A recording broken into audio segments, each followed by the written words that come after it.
How to change Candy Crush profile picture.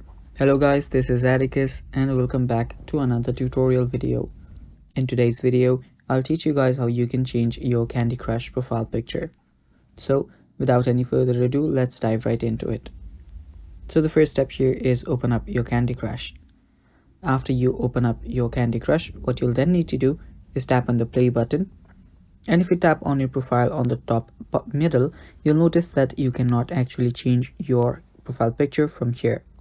So what you'll have to do is head over to the settings on the top right, tap on my account, and just connect using your Facebook or use your Gmail. So I'll just connect using my Facebook. So let me just head over there, continue with my Facebook, tap on continue as my name. And with that, if I just let it load, just let it change stuff, what will then happen is that there you can see now I have a new profile picture. Now if you want to change your Candy Crush profile picture, you can just head over to your Facebook and change the profile picture there. And after you do that, your Candy Crush profile picture will get changed as well. Thanks for watching guys, that is all for today's video. Stay tuned for more and bye bye, take care.